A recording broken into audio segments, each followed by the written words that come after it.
My man, Joseph R.R. Rogan, at it again. This was uploaded, 3 days ago. 2 million, over 2 million views. All right, let's hear it. Let's hear Joe's political views. Let's hear Joe's political views. Political views. Well, did you read the Fauci emails? Yes. The Freedom of Information emails? That's really crazy. Because first of all, he's admitting in... Well, to poor Thomas Papa. Poor Thomas Papa has to deal with this. Here we go. In these emails that masks don't work. Was he? Yes. Yeah, he talked about it. Talked about it openly. Wait, I didn't know that part. I thought you were going to talk about the... well, that too. But here's the thing.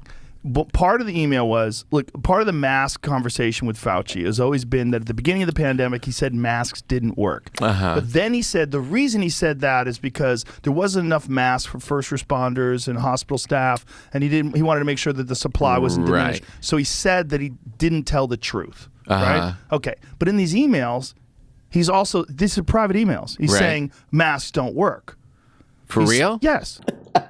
For real? Wait, for real? For real? Yes. He said in these private emails, masks don't work. Oh, word? So this is a private email. Somebody who he works with asks him, hey, should I wear a mask? I'm going on a plane. And here's what what does he call himself? Little Fauci? Little Lord Fauci. And this is really early on, I think February or March, when they asked this question in this private email. Masks are really for infected people, to prevent them from spreading infection to people who are not infected, rather than protecting uninfected people from acquiring infection, Fauci wrote. The typical mask you buy in the drugstore is not really effective in keeping out virus. I can't even write the virus, on keeping out the virus, which is small enough to pass through the material. It might, however, provide some slight benefit in keeping out gross droplets. This is how this guy talks. Gross droplets if someone coughs or sneezes on you. I do not recommend that you wear a mask, particularly since you are going to a very low-risk location. It isn't. So I can't really totally make sense of this, but let's walk through it. So this guy, Fauci, this is the smoking gun email. See, he knew masks don't work. But he's basically telling this lady what we know right now and what we've pretty much known the entire time, which is that these cloth masks aren't going to protect you from a virus because they can get into these non-N95 masks. We've always known that, right? You know, it's as more people get infected, you might be infected and not know. They also learned slowly that you can not have symptoms for a while and have the virus and still spread it. So as more people got infected, it's like, yeah, put something over your face so it's less likely that you spread this thing. Everybody get a mask on, it'll lower this. And now you have access to N95 masks. So I'm not sure why he would be talking about this, because the way he's saying this is like he knew masks don't work. He knew all along masks don't work. And then you finish that sentence, we're still wearing masks now, which is wrong. Take those masks off is the only way I can make sense of any of this, because a lot of his audience are like anti-maskers. I think 99% of Joe's listeners could have a better conversation with Joe on this subject. Absolutely. You get Joe, one of his listeners, the viewer who put that comment, and then Brett Weinstein in there, and slickety slide. No pushback on anything. That's good.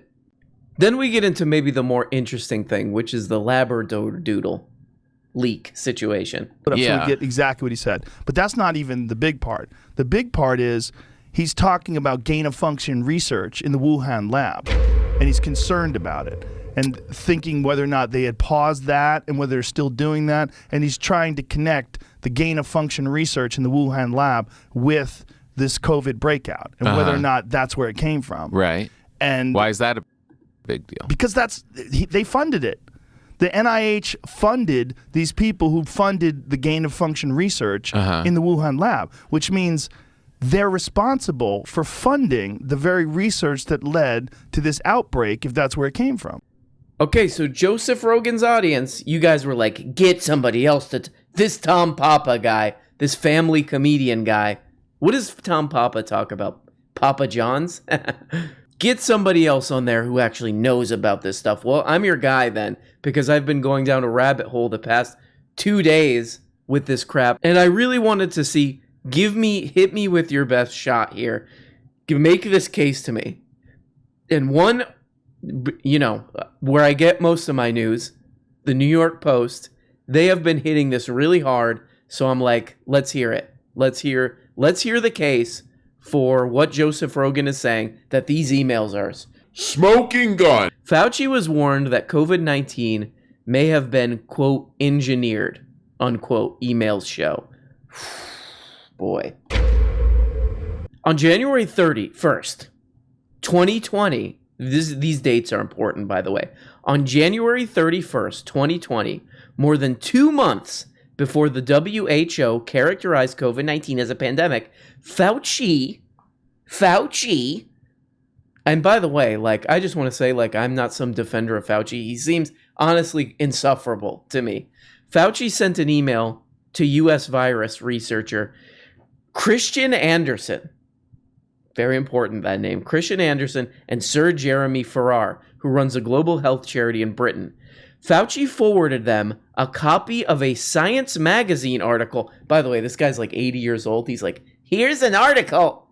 And there's a lot of that from Fauci. Fauci forwarded them a copy of a Science magazine article titled, quote, Mining Coronavirus Genomes for Clues to the Outbreak's Origins. So he sends them this article, all right? Here's what he says. This just came out today. You may have seen it. If not, it is of interest to the current discussion, wrote Fauci, the longtime head of the blah, blah, blah. And then they send back this email. We're about to get to the smoke. There's a little piece that's the smoking gun, okay? Anderson, who runs a viral genomics blah, blah, blah, who cares, wrote back, the problem is that our phylogenetic analysis aren't able to blah, blah, blah, blah, blah. The unusual features of the virus, this is the important part. This is the smoking gun part. The unusual features of the virus make up a small part of the genome. Under 0.1%. So one has to look really closely at the sequences to see that some of the features potentially look engineered. Oh, we got him. We got him. We got him. Because he said right here, let's read it again. Let's read this again. One has to look really closely at all the sequences to see that some of the features potentially look engineered. That's what this guy wrote back to Fauci. Fauci knew, dude. Fauci knew, dude. And here's the headline of the article. Fauci was warned that COVID-19 may have been, quote, engineered. Emails show. And as I just read, they said, you have to look closely to see some of the features potentially look engineered. The funny thing about this is if you scroll down, and by the way, this article was written recently because people who read the New York Post, people who are, let's say, how would we describe them? 15 years past dead. We got him, Fauci. They really want to hear this. They really want to hear that, we got to go to war with China because they did this on purpose or it's God knows what. You know what I mean? If you scroll down, in this very same article, they go back to Anderson, the guy who sent that quote, that damning quote about it looks engineered. Anderson said it looks engineered to Fauci. Months later, after they did more research on it and they released a peer-reviewed paper, this is what Anderson wrote. Anderson said extensive research, including, quote, signs of engineering and, quote, common cloning techniques produced, quote, nothing, nada, zilch, and led to the publication last year. This is 2 months after all those emails with Fauci that they published. Led to the publication last year of a peer-reviewed paper in which, quote, we describe that no matter how we looked at the data, it was consistent with natural evolution an emergence of SARS-CoV-2 with no signs of lab involvement. I would note that this is at the very bottom of the article, where probably the people reading it would have fallen asleep by now. It's also, this is important, this is what I believe, too, from reading about this stuff. Does the report definitely prove that a lab leak didn't happen? No, it does not. Does it mean we shouldn't consider a lab leak a possibility? No, it does not, he tweeted. However, as the report concludes, it is extremely unlikely, given much more likely competing hypothesis. This is funny because the New York Post knows their audience wants to hear this, but they also don't want to get in trouble. You gotta love that. Just put in the bottom of the article. So just to summarize, in this first email, we're gonna look at another one, the other smoking gun. The first email is a scientist saying, look, I think this might have been engineered. And then a couple months later says, oh, we did the research, it's not. So that's our first one. We're going to go to the second one in a second. Right. So all this time when he's been saying it came from nature, there's no way it came from a lab. Well, that's shifted, right? Now everybody's saying it came from a lab. Right. Right. But then not because confirmed the evidence. Yet. This is pretty great, too, because I guess when he says everyone is saying it's from a lab, he probably means everyone on his YouTube homepage. Everyone's saying it's from a lab. Well, who do you mean by everyone? Brett Weinstein. Ever heard of him? He was a teacher. But then he got not a teacher anymore because a kid yelled at him. Right. Right. But then not because confirmed the evidence. Yet. Right. But the evidence is pointing. Yeah. As it's most likely that it came from a lab. But this whole time, Fauci's been saying it didn't, but you see in his emails that he was concerned. Well, concerned, but isn't that just trying to figure out what the information is? I mean, from spending 2 days reading about this, reading all the right-wing paper claims about this and looking at Brett Weinstein's dumb face about this, what Tom Papa just said is exactly what I came away with. So here's the other smoking gun email that proves everything that Joe Rogan is talking about here. And again, from the, I think it's sort of like a Jacobin kind of paper, New York Post, again. Let's read this. This one, actually, I had to pause. I had to be like, it made me raise my eyebrows a little bit. So they're going to go into Rand Paul too. Joe Rogan's like, Rand Paul, that genius Rand Paul really held this Fauci guy. This, Fauci is basically like the CIA and, I guess the virus would be Lee Harvey Oswald. I don't know. I haven't really worked it out. So Rand Paul is talking about a February 1st, again, these dates are pretty important, February 1st, 2020 email. Remember, these emails leaked. They're leaks. So Rand Paul was referring to a February 1st, 2020 email Fauci sent to his top deputy at the National Institute of Allergy and Infectious Diseases, I'll just call him Hugh Anaconda, because I don't know how to pronounce his last name. Hugh Anaconda. The email was among a blah, blah, blah, blah that they obtained. So here's what it says in the email. Hugh, this is from Tony Fauci. Hugh, it is essential that we speak this morning, Fauci wrote. Keep your cell phone on. Read this paper as well as the email that I will forward to you now. You will have tasks today that must be done. All right, you little old dictator, ya. The NIAID director attached a PDF of a 2015 paper published in the journal Nature Medicine titled A SARS-like cluster of circulating bat coronaviruses show potential for human emergence. Now, I'm going to click on this journal Nature Medicine thing. And if you read the very top of this, it says here, this is what these scientists are going through, just so you get a little taste of this. You read at the bottom here, They made a note on March 30th, another important date. Editor's note, March 2020. We are aware that this article is being used as the basis for unverified theories that the novel coronavirus causing COVID-19 was engineered. There is no evidence that this is true. Scientists believe that an animal is the most likely source of the coronavirus. You gotta love Joe Rogan, taking up all that stage time in Austin, Texas over here. So you have that earlier email around the same time as when the Fauci dog, little Fauci, is sending this around to everyone. By the way, they know that this is basically public, these emails, that they could do a FOIA request and see all this crap. So we looked at the earlier email where that Christian Anderson, which that was the first smoking gun, what Christian Anderson said. When Christian Anderson goes in January, hey, it looks like this might be engineered.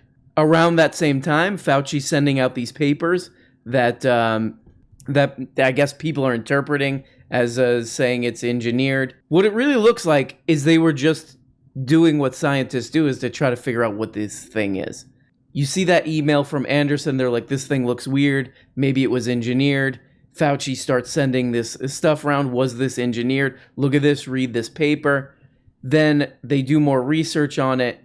In March, they publish the peer-reviewed thing that says, no, it was actually not, it doesn't look like it's engineered. So it's going to take time. And I think like what the important thing to know is that most virologists, including a guy who I mentioned before, the guy who's kind of like a leading study guy in the world on coronavirus, is this guy, Ralph Barrick, who that bonehead Brett Weinstein is all excited about, who wrote a letter that said, yeah, go and do an investigation of the lab, says that he thinks it's most likely animal to person is the origin. So I'm not saying no, that it's not a thing, but it's just, guys, like, this is not, there's no evidence. There's no evidence. There's speculation, which is fine, but the way that these people are attached to it, and that Tom Papa's being skeptical, as you should be like, I don't know, what you're saying kind of sounds like bullshit, Joe. These people are like, don't talk. He's going against our thing. That he was concerned. Well, but isn't that like just trying to figure out what the information is? Not really. I mean, because he doesn't definitively know either, right? Not really. Could that be just that he's trying to figure out? I mean, and like we just looked through those emails, looks like that what was going. I mean, look, it could be a huge conspiracy, but it looks like this old guy's just like, well, what is this? Here's a paper. Let's try to figure out what's going on. You just told me in January of 2020 that you think this might be genetically modified. Here's some papers. Let's look at this. We need to talk about this. Then a couple months later, they're like, actually, no, we looked at it. No. Peer-reviewed paper comes out saying that. But Joe's like, not really. I don't think they were really just trying to figure things out, because my audience will go lose their mind if you say that. Because they are what we call emotionally attached to this conspiracy theory, which I get. I mean, it's fun. I actually forgot about this. He does kind of roll back. I mean, this is Joe. This is just Joe. This is our Joe. This is our sweet Joe. Is that he doesn't really care about He doesn't really care about any of this. I get it, right? You know, I wasted 2 days reading insufferable, disgusting, decrepit right-wing news sites. Listen, this is my take on it. Something's happening because the flu cases are down so low. Oh, yeah. So is that because of people wearing masks? Is that because of social distancing? Because everybody's kind of freaked out and staying away from each other for so long? Washing their hands everywhere they go, having Purell at every... I don't think... So he's like, look, I don't know. Something's up. Something's up. Could be masks, actually. Maybe. I was just basically creating a little story where it's like, that the a lot of my audience wants to hear, which is like, it's this mask stuff is it's control, mind control. And then he's like, actually, it's probably good, It's kind of a good content strategy, which is like, just kind of tell everybody what they want to hear, I guess.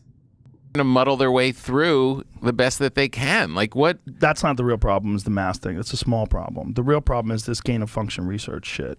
This is the very research that they were doing where they were juicing What is up gain of function? They were juicing up these viruses to make them more infectious, and they were practicing, like trying to use, I think they use human lung tissue and tried to get the virus to be more, the idea is with, I mean, I'm going to butcher this for sure, but I think the idea is when they're doing this research, they want to find.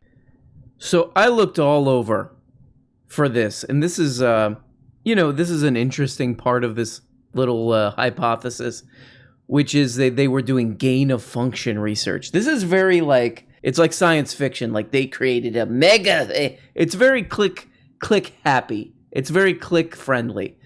They were creating a mega virus and it got out and it bit a kid. His name's Peter Parker. His parents died. He kissed her upside down, dudes.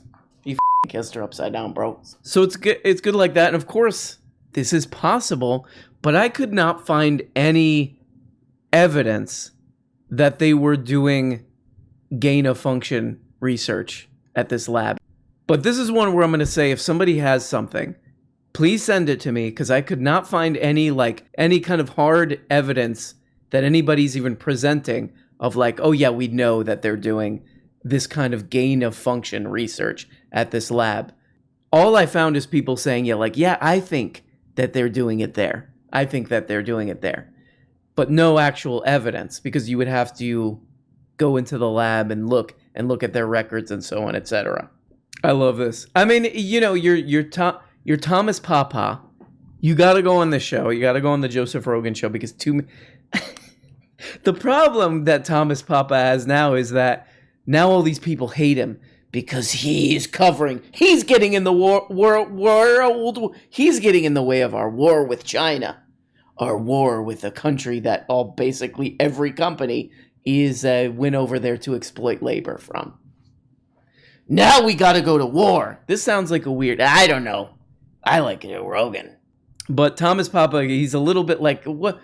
Joe, can you give me a little bit more solid information here? Huge. There's a big board of people that decide what they're going to research. And you got to read these emails. You got to read these emails and read. So do you think that he's evil? Do you think that No, I'm not saying that. So what are you saying? I think someone fucked up. I think they're trying to cover up the fact they fucked up. Okay. I think the whole reason why they've been saying that this thing came from nature, that's a natural spillover, is right. I don't think they're saying that because that's the most likely scenario. I think they were saying that because they fucked up. Right. Now and they did.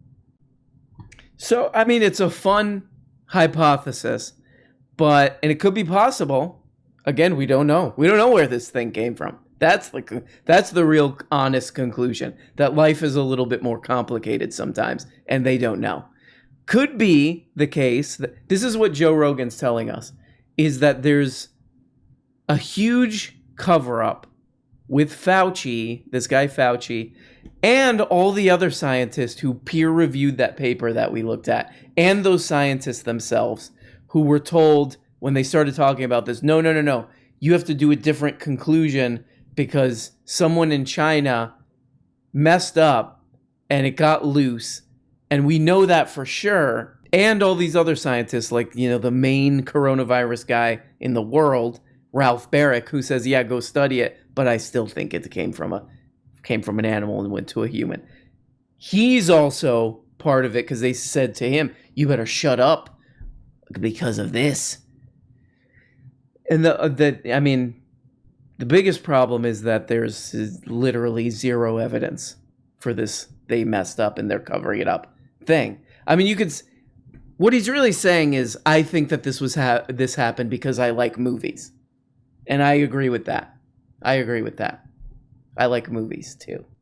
So that's basically if you're curious about this, that's basically where this is at, is nobody knows where this is. I'll summarize this entire thing for you right now. This is days and days of research and reading disgusting articles.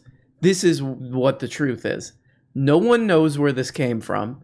Scientists think the most reliable, the people who have the most credibility and the most hours put into this, think that it probably went from a little creepy little bat. It went from a creepy little disgusting bat to a person or another animal and then a person or whatever. That's what they think because that's the most common way for this to happen. They have not traced it. They have not tracked it down, which means that basically anything is possible. Anything is possible. So you know my theory, the Labradoodle leak theory, which is that it got on a Labradoodle's foot and he jumped up to his master. Dogs are weird. They consider the person that they live with their master. Pretty outdated views by dogs. But I think it got on a Labradoodle's foot and then he jumped on his owner. And that's how it started. The Labradoodle leak theory. So, look, maybe Joseph Rogan, my townsman, Joseph Rogan, can get a little bit of a pass. You know, he's taking up a bunch of stage time over here in Austin where other comedians who need money might be able to get up. That's okay. Why? So, but maybe we can let him get away with it. He's just kind of a lovable goofball or something. I don't feel the same way about Brett Weinstein. So let's take a look at this clip. And again, we've gone over this a million times. Every time I watch this, it's called Brett Weinstein's Dark Horse. Why is it? What do you mean, Dark Horse? Just again, if you're doing a podcast, for Christ's sake, just call it your name or call it like something funny. Pudding Pants or so, the Pudding Pants podcast. But don't call it these pretentious names. Oh, this is Tony Fauci's microbiotic mystery hour. No, just call it the Tony Fauci podcast. Call it Brett Weinstein's podcast. The Brett Weinstein Show featuring Brett Weinstein and his wife. That's it. Have you seen the clip of Rand Paul taking Fauci to task for his part in the funding of gain of research? Why? Gain of function. Gain of function research. There's a word missing in here. And the role of the NIH. Why is Fauci still in the COVID team with such clear conflicts of interest? And given that China are, I guess this is a two-part question. Given that China are anti-US, anti-black, have no qualms genociding their own people, and they dabble in genetic hybrids, shouldn't the null hypothesis be that COVID is a bioweapon that got out before it was ready? Maybe that's really two different questions. Mm-hmm. I actually haven't seen the clip, but I know you have, of Rand Paul taking Fauci to... There's only one answer to that question, which is please stop emailing us. To task. Yep. Anything to say about it? Yeah, I mean, it's a fascinating clip. Rand Paul is a doctor, so he's well positioned to do this. He didn't have to be, but... Oh, I love this. I love that. They know their audience. They know their audience, that's for sure. Rand Paul is a ophthalmologist, an eye doctor. Well, he's not. He has a degree, I guess, to do that, but his license has run out or something. And that's a long way of saying, yeah, he's kind of an eye doctor. So, oh man, this guy's weighing in on virology. He must know what he's talking about because he's kind of an eye doctor. Yeah, it's fascinating. Why we're still listening to Fauci, I have no idea. And I think the thing is the allergy to Trump was so severe that anything that was viewed as in opposition to Trump has been granted a kind of license like no normal human being has. Yeah, so there you go. It's people who are like, see, it's that's the kind of that's the real meat of this is China's bad. Let's go to war with China because all of our problems are there, not here. Trump was right about everything. By the way, Trump actually, it's weird because he's actually a virologist too. And please, if you find this video and you're like, Brett's right. Brett and Joe are both right. And I'm missing something. Feel free to put it, or I don't know, email me. Put it on Reddit. Put it on the /RM Brown Reddit and I'll look at it. But man, I was like, I'm going to give this thing a fair shake. And that's what I came up with. Empty-handed. Okay? I'm Michael Barbaro. All right, Michael, calm down. Political views. Bye. Hey everybody, and thanks so much for watching this video. Like all the other YouTube and podcast perverts, I now have a Patreon. Every week on this Patreon, I'm uploading 2 Exclusive. Patreon exclusive shows. They're like real shows, more produced, more edited. A behind-the-scenes show where I reveal all my secrets, and a show where we go deep on an important topic that you will want to know about. Also, you get the daily and complete live show audio-only feeds. And at the top level, for only 25 bones, you can become a producer. These people that you're seeing right here make this program possible. Without them, nothing. It goes right in the toilet, right in the trash, and we set it on fire. It's these people who make it work. So please, for Christ's sake, become a patron. Bye-bye, love you.